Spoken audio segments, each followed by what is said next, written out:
આ 120-25 દિવસની મગફળી હોય ને તો 120-25 જાતના ડોઝના ખાતર હિંચી દે આપણને. એટલે હું જેવું કે ખાતર જ નાખવા મળવાના. 40 વીઘાની મગફળી વાવવાની છે, એમાંથી આપણે 10 વીઘાની કમ્પ્લીટ વવાઈ ગઈ છે. મિત્રો તમને ખબર છે ને કે આપણામાં એક કહેવત છે કે વાવણી અને ઘી તાવણી, આ બે હરખું છે. જો ઘી આવતું તો થોડોક ફેર પડી જાય ને એટલે ઘી બળી જાય ને કાળું પડી જાય, અને વાવણીમાં જો બિયારણ ભેળવવામાં ફેર પડી ગયો અને આમતું આપણે બિયારણ ભેળવી નાખ્યું ને વરસાદ આવી ગયો તો તે અને એક રાત કે 24 કલાક ઉપરથી જાય એટલે આપણું બિયારણ ખરાબ થઈ જાય. ત્યાર પછી ખાતર હોય એમાં ભેજ લાગી ગયો એટલે ખાતર આપણું પૂરું થઈ જાય.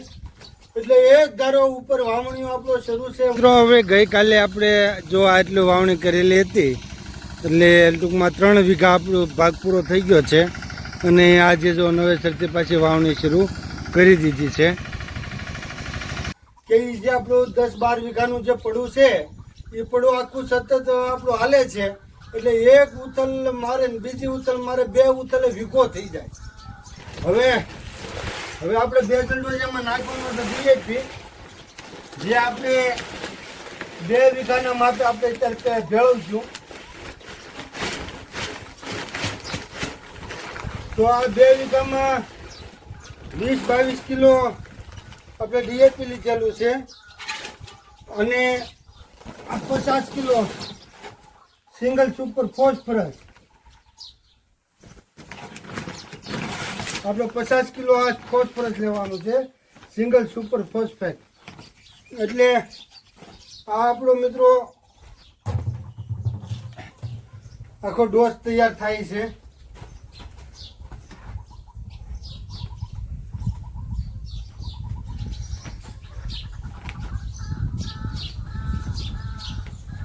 મિત્રો કોઈ દિવસ એક આજે દાણા નથી ભેળવી નાખવાના કે એક આજે ખાતર નથી ભેળવી નાખવાનું. પછી ખેડૂત ઘણા ભેળવી નાખે ને પછી જે એને ઉગાવો નથી આવતો અને પછી બચારો જે હેરાન થાય છે, પોતાનું વરસ જે ભેળ થાય છે અને જે હેરાન થાય છે એની વાત પૂછોમાં મિત્રો.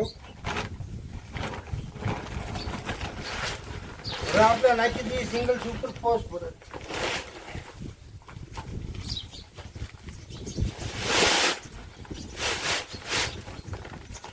બે દિશા કામ આનું આ ચાલુ છે મિત્રો, કારણ કે આપણે 40 વીઘાની મગફળી વાવવાની છે, એમાંથી આપણે 10 વીઘાની કમ્પ્લીટ વવાઈ ગઈ છે.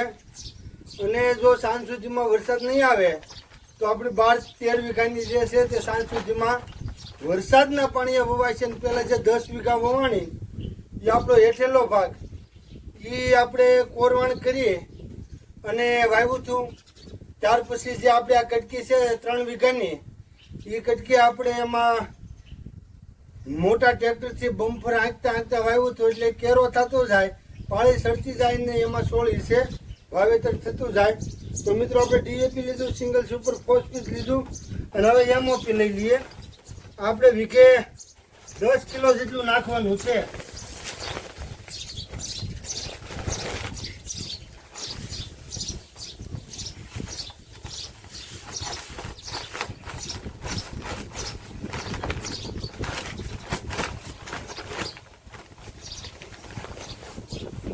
તો આ 15 કિલો જેટલું મિત્રો આપણે એમઓપી લઈ લીધું. હવે આને કમ્પ્લીટ આપણે ભેળવી નાખીએ તઈને ખાતરને સરખી રીતે.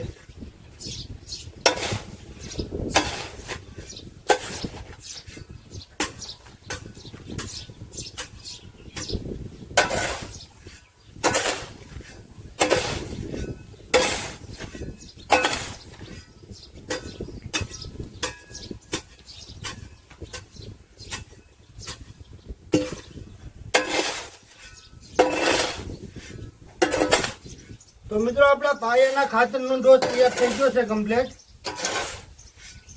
હવે આ રીતે આપણે પાયાનું ખાતર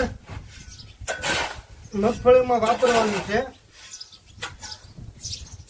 તમને મગફળીનું, મરચીનું, ત્યાર પછી શેરડી, કપાસ, આપણે જે મોલાજ આપણા વાડીમાં કરીએ છીએ, ત્યાર પછી આપણે ઉનાળુ તુરિયા, દૂધી, કારેલી, આ બધું જે આપણે સ્ટેપ બાય સ્ટેપ મોલાદ કરીએ છીએ મિત્રો, અને દરેક વસ્તુમાં આપણે નવી નવી ટેકનિક અને કંઈક નવું કરવાની કોશિશ કરીએ, એના વિડીયો આપણી ચેનલ ઉપર હંમેશા આવતા રહે છે. એટલે ચેનલને જો તમને યોગ્ય લાગે તો સાચી માહિતી લાગે કે ભાઈ એગરાવાળા નથી કે કોઈ એસીમાં બેસી અને ખોટા હમાસત દેવાવાળા નથી. આ ખરેખર પોતાની મહેનત, પોતાની ખેતી, પોતાના અનુભવથી વિડીયો બનાવીને તમારા સુધી પહોંચાડે છે. તો ચેનલને સબસ્ક્રાઈબ કરી રાખજો. બાકી અત્યારે તો ફોન ખોલીને એટલે 90% ખોટા, 90% ખોટા, જેને ખેતીમાં કાંઈ ખબર નથી પડતી.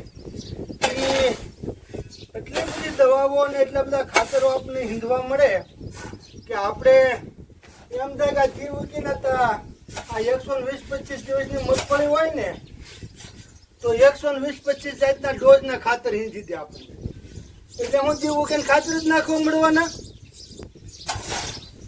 કેટલા તણકે વર્ષમાં 3-4 ડોઝ હોય મગફળીને. પણ આ તો જીવ ઉકીને તમે ફોન ખોલો ને ક્યાં તમારી મગફળીને આમ થઈ ગયો, આ ખાતર નાખી ગયો, આમ થઈ ગયું તો આ ખાતર નાખી ગયો. પાછા ચેનલમાં એવું દર્શાવે કે અમે કૃષિ નિષ્ણાત છીએ. એમાં એક ભાઈને હવે મારે કઈ વિશે આપણે વાત નથી કરી મિત્રો, આપણે તો આપણા અનુભવની વાત છે આ બધી. તો હવે આપણું આ ખાતર ભળીને થઈ ગયું છે રેડી મિત્રો. તો આને હવે આપણે આ થેલીમાં ભરી અને જે આપણું વાવણીઓ હાલે છે ને પોગાડીએ, કારણ કે નાખી અંદર પાછા ફોન મળશે આવવા, જલ્દી આવો જલ્દી આવો. આ વાવણી ગીત આવણી કહેવાય મિત્રો. ખાવાનો વ્યાજ આવવાની જ દેતા. પહેલા મિત્રો આ બળદ હતા ત્યારે ઘડીક પોરાના નામે ઘડીક મેળ પડતો. હવે નાના ટ્રેક્ટર આવી ગયા ને પોરો નથી ખવાતો. એમાં બરોબર વરસાદની ગાય ચડી હોય અને જે ખેલ થાય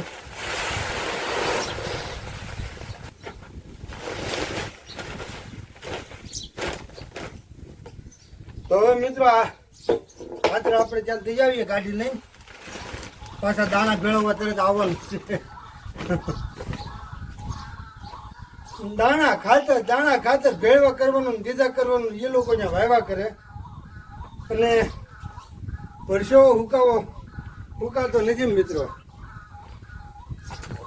આ 11 વાગ્યાની આ પરિસ્થિતિ છે. 11 વાગ્યાનો પરસેવો ફૂંકાતો નથી ને હા હેઠો બેહતો નથી, કારણ કે વરસાદ આવવાની થોડીક બીક છે. અને 12 વીઘાનું વાવણું છે. એક ઝટકે પૂરું થઈ જાય તો આપણે પાછળ તરત પાટલી મારી શકીએ.